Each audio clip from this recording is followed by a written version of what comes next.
MK Tutorials. Today we are going to discuss about cell. So next coming to cell structure and components. So cell structure and components की अगर मैं बात करूँ तो एक cell तीन मेन कंपोनेंट्स का बना हुआ होता है, that is plasma membrane, cytoplasm and nucleus. If we talk about plasma membrane, तो plasma membrane it is the outermost layer of animal cell. In plant cell, okay, there are two types of cell, right? Plant cell and animal cell. Plant cell में cell wall होता है, उसके बाद cell membrane होता है, but animal cell के अंदर कोई cell wall नहीं होती है. यहाँ पर एनिमल सेल में क्या होता है कि सेल मेम्ब्रेन ही आउटर लेयर होता है. So outer most layer of the cell that is plasma membrane. As I have explained कि प्लाज्मा मेम्ब्रेन जो है वो सिलेक्टिवली परमिएबल बैरियर है जो हर एक चीज़ को अंदर आने नहीं देगा. ठीक है, वो सिलेक्टिवली कोई भी एक चीज़ को ही अंदर आने देगा, बाकी चीज़ों को वो बाहर ही रखेगा सेल की. जब ज़रूरत पड़ेगी सेल को, जब सेल सिग्नल करेगा, जब सेल सिग्नलिंग होगा तभी वो चीज़ अंदर आएगी, या जब सेल को कोई चीज़ बाहर फेंकनी है तो सिग्नलिंग होगी. सिग्नलिंग होने के बाद ही वो चीज़ जो है वो प्लाज्मा मेम्ब्रेन के थ्रू सेल से बाहर जाएगी. तो there are certain channels that are present in the plasma membrane. उन चैनल्स के थ्रू ही कोई चीज़ अंदर आ सकती है, उन चैनल्स के थ्रू ही कोई चीज़ बाहर जा सकती है. Okay, next component cytoplasm. तो साइटोप्लाज्म जो है वो जेल लाइक सब्सटेंस है जो कि सेल के अंदर भरा हुआ होता है, और साइटोप्लाज्म के अंदर ही सारे सेल ऑर्गेनेल्स भी होते हैं. सेल ऑर्गेनेल्स की अगर मैं बात करूँ तो बहुत सारे सेल ऑर्गेनेल्स होते हैं जो प्रेजेंट होते हैं प्लांट सेल्स में, एनिमल सेल्स में, लेकिन उन सेल्स में डिफरेंस होता है कि प्लांट सेल में अलग ऑर्गेनेल्स होते हैं, एनिमल सेल में अलग ऑर्गेनेल्स होते हैं. प्लांट सेल और एनिमल सेल की अगर मैं बात करूँ तो दोनों में ज़्यादा डिफरेंस नहीं है. तो अगर प्लांट सेल और एनिमल सेल की बात करती हूँ तो दोनों में के साइटोप्लाज्म में ऑर्गेनेल्स काफ़ी हद तक सिमिलर है. बस कुछ ऑर्गेनेल्स होते हैं जो दोनों को डिफ्रेंशिएट करते हैं प्लांट सेल में और एनिमल सेल में. तीसरा कंपोनेंट है न्यूक्लियस. अब ये न्यूक्लियस जो है वो सेंटर है, सेल का सेंटर, और वो जितने भी फंक्शंस होते हैं सेल के अंदर उनको क्या करता है, उनको कंट्रोल करता है. मतलब बिना न्यूक्लियस के सेल जो है वो यूजलेस थिंग है. ठीक है, अब यहाँ पर मेन चीज़ होती है कि न्यूक्लियस के अंदर होता है डीएनए, और वो डीएनए जो है वो डीएनए रेप्लिकेट होता है. तो डीएनए जब रेप्लिकेट होगा तो साथ में न्यूक्लियस भी रेप्लिकेट होगा, और जब न्यूक्लियस सेपरेट होगा तो साथ में सेल भी सेपरेट होगा. ये जो न्यूक्लियस है ये सेल के डिवीजन में मेन रोल प्ले. जैसे कि मैंने बताया प्लाज्मा मेम्ब्रेन जो है it is made up of phospholipid bilayer, proteins and cholesterol. ठीक है, प्लाज्मा मेम्ब्रेन की अगर मैं बात करूँ तो it is also called as cell membrane and it is fluid in nature. तो हम इसको फ्लूइड मोजाइक मॉडल के थ्रू भी एक्सप्लेन कर सकते हैं. फॉस्फोलिपिड बाइलेयर, जैसे कि मैंने बोला कि यहाँ पर दो लेयर है, this is first layer and this is second layer. So यहाँ पर अगर तुम देखोगे ऊपर ये जो सर्कुलर जैसी चीज़ दिख रही है ये हाइड्रोफिलिक हेड्स है, एंड ये जो येलोइश पार्ट दिख रहा है दिस इज हाइड्रोफोबिक टेल.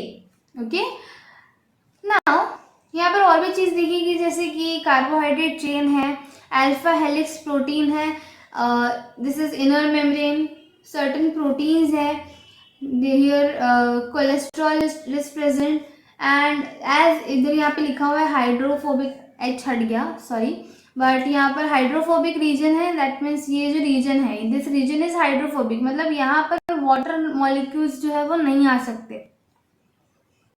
ये जो रीजन है ये हाइड्रोफोबिक रीजन है. ओके, नाउ प्लाज्मा मेम्ब्रेन के अंदर दो तरह के प्रोटीन्स होते हैं, एक्सट्रिंसिक प्रोटीन्स होते हैं और इंट्रिंसिक प्रोटीन्स होते हैं. ये जो प्रोटीन्स है ये ट्रांसपोर्टेशन में, सेल सिग्नलिंग में और सेल अधेशन में एक मेन रोल प्ले करते हैं. And third thing is cholesterol. तो कोलेस्ट्रॉल जो है वो सेल मेम्ब्रेन का फ्लूइडिटी और स्टेबिलिटी मेंटेन करने के लिए बहुत ज़्यादा इम्पॉर्टेंट है. अगर कोलेस्ट्रॉल नहीं होगा तो सेल की जो फ्लूइडिटी है एंड स्टेबिलिटी है वो मेंटेन नहीं रहेगी. So this is all about plasma membrane. Now let us talk about cytoplasm and उसके अंदर कौन से ऑर्गेनेल्स प्रेजेंट होते हैं. तो बेसिक ऑर्गेनेल्स की अगर मैं बात करूँ तो mitochondria, endoplasmic reticulum, Golgi apparatus है और लाइसोसोम्स है. माइटोकॉन्ड्रिया, जैसे मैंने बताया माइटोकॉन्ड्रिया जो है वो पावर हाउस होता है सेल का, it is power house of the cell. ये जो माइटोकॉन्ड्रिया है it is responsible for generating energy, that means to generate ATP. Endoplasmic reticulum जो है, endoplasmic reticulum it is a network of membrane जो कि प्रोटीन सिंथेसिस में, lipid synthesis में और डिटॉक्सिफिकेशन में एक मेन रोल प्ले करता है। दैट मीन्स कि यहाँ पर ये जो पार्ट है यहाँ पर क्या सिंथेसाइज होता है, प्रोटीन सिंथेसाइज होता है, लिपिड सिंथेसाइज होता है और यहाँ पर डिटॉक्सिफिकेशन का प्रोसेस होता है। एंडोप्लाज्मिक रेटिकुलम दो टाइप का होता है, smooth endoplasmic reticulum and rough endoplasmic reticulum. इसके बारे में डिटेल में हम अगले वीडियोस में पढ़ेंगे।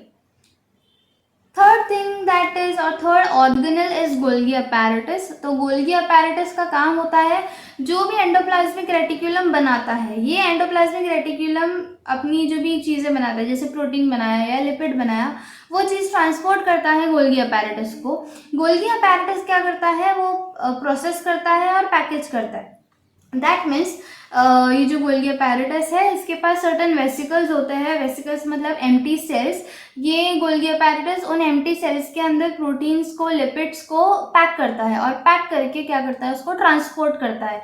अब कहाँ ट्रांसपोर्ट करेगा, तो जैसे फॉर एग्जांपल अगर एक सेल के अंदर प्रोटीन की कमी है या एक सेल के अंदर थोड़ा सा लिपिड कम सिंथेसाइज हो रहा है, तो वो सिग्नलिंग करेगा दूसरे सेल्स को। वो सेल्स जब उनको सिग्नल रिसीव होगा तो क्या होगा, वो सेल अपने पास से प्रोटीन्स और लिपिड्स जो है वो पैक करके और यहाँ पर ट्रांसपोर्ट करेंगे। तो ट्रांसपोर्टेशन के लिए क्या लगेगा, लाइगैंड और रिसेप्टर लगेंगे।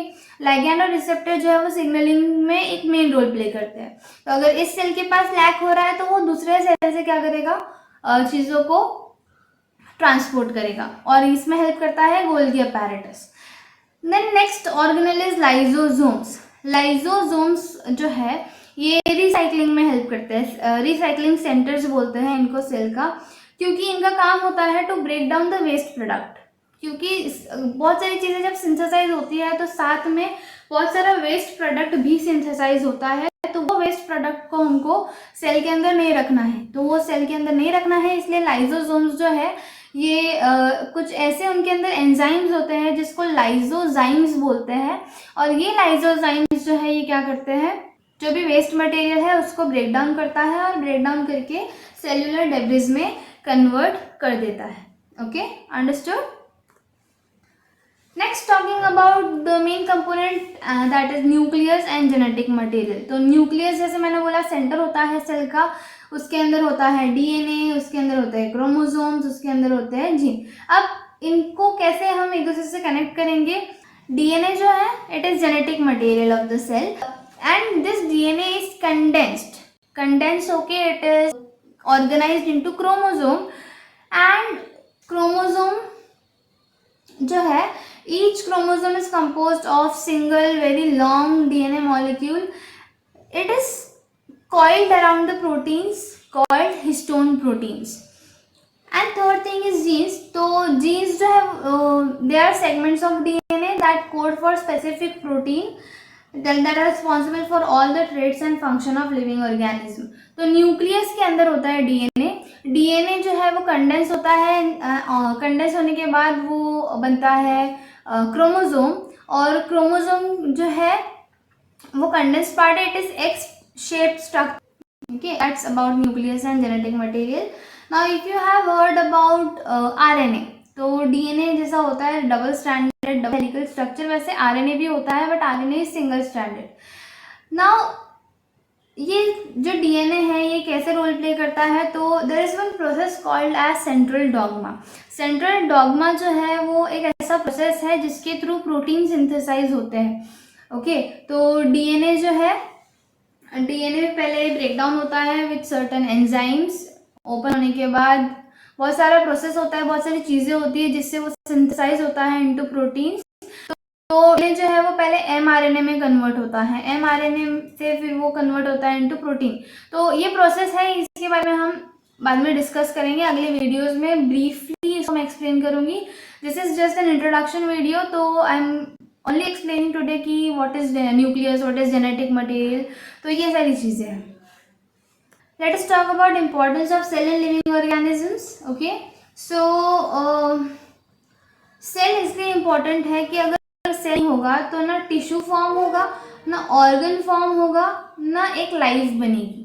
ठीक है, टिश्यू नहीं फॉर्म होगा। टिश्यू जैसे कि अलग अलग टिश्यूज होते हैं ह्यूमन बॉडी में या कोई भी लिविंग ऑर्गेनिज्म में, जैसे कि मसल टिश्यू हो गया, मसल टिश्यू हो गया, नर्वस टिश्यू हो गया, कनेक्टिव टिश्यू हो गया। ये टिश्यूज नहीं बनेंगे तो ऑर्गन्स नहीं बनेंगे।